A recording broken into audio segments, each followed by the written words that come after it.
ನಿಜ ದುರ್ಗ, ನೀನು ಹೇಳಿದ ಎಲ್ಲದೂ ನಿಜ. ಈ ಪ್ರಪಂಚದ ದೃಷ್ಟಿಯಲ್ಲಿ ನೀನು ಯಾವತ್ತೂ ಪರ್ಫೆಕ್ಟ್ ಆಗೋದಕ್ಕೆ ಸಾಧ್ಯನೇ ಇಲ್ಲ.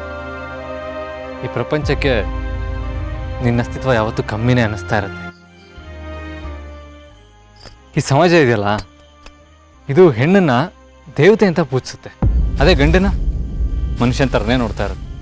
ಮನುಷ್ಯ ಏನು ಬೇಕಾದರೂ ತಪ್ಪು ಮಾಡ್ಬೋದು, ಆದರೆ ದೇವತೆಗಳಿಗೆ ಯಾವ ಲೋಪದೋಷನೂ ಆಗಬಾರ್ದು. ಅದಕ್ಕೆ ಅನಿಸುತ್ತೆ ಹೆಣ್ಣಲ್ಲಿ ಎಲ್ಲ ಪರ್ಫೆಕ್ಟಾಗಿರಬೇಕು ಅಂತಲೇ ಎಕ್ಸ್ಪೆಕ್ಟ್ ಮಾಡ್ತಾರೆ.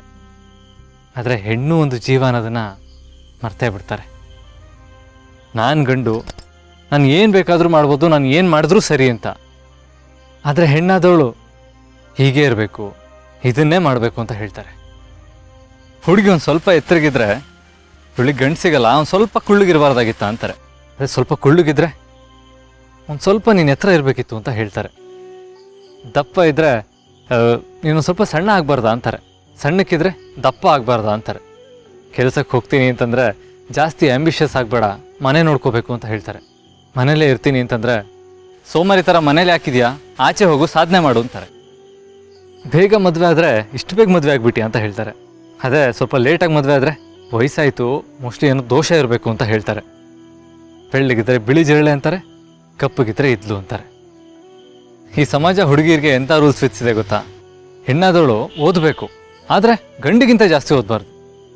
ಗಂಡಿಗಿಂತ ಜಾಸ್ತಿ ಓದಿದ್ರೆ ಹೆಣ್ಣಿಗೆ ಅಹಂಕಾರ ಬರುತ್ತೆ ಅಂತ ಹೇಳ್ತಾರೆ.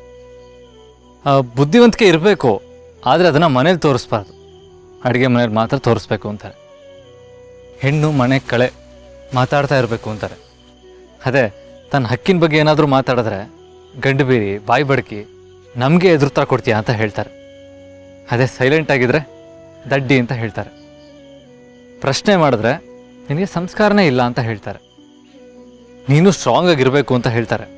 ಆದರೆ ಗಂಡ ಏನೇನು ನಿರ್ಧಾರ ತಗೊಂಡ್ರೂ ಅದಕ್ಕೆ ತಲೆ ಅಲ್ಲಾಡಿಸ್ಬೇಕು ಅಂತ ಹೇಳ್ತಾರೆ.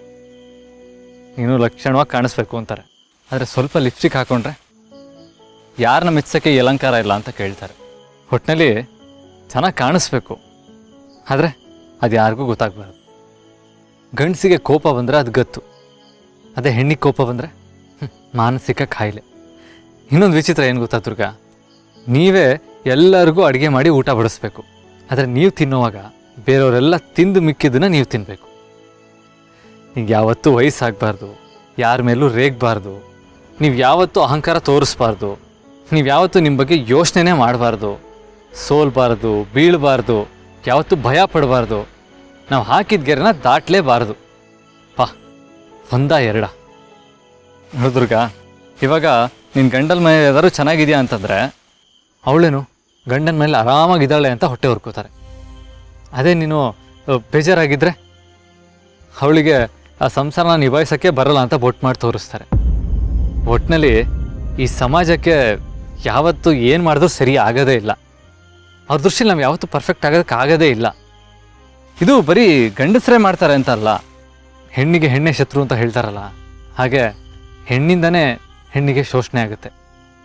ನಾನು ಅದಕ್ಕೆ ಹೇಳ್ತಾ ಇರೋದು, ನೋಡು, ನಿನ್ನ ಬೆಲೆನ ಯಾವತ್ತೂ ಈ ಸಮಾಜ ಡಿಸೈಡ್ ಮಾಡಬಾರ್ದು. ನಾವು ಯಾವತ್ತೂ ಈ ಸಮಾಜನ ಮೆಚ್ಚೋಕೆ ಹೋಗಬಾರ್ದು ದುರ್ಗ. ಆ ಪ್ರಯತ್ನ ಏನಾದರೂ ಮಾಡಿದ್ವಿ ಅಂದರೆ ಕೊನೆಗೊಳಿಯೋದು ನಮಗೆ ತಲೆನೋವು ಅಷ್ಟೆ.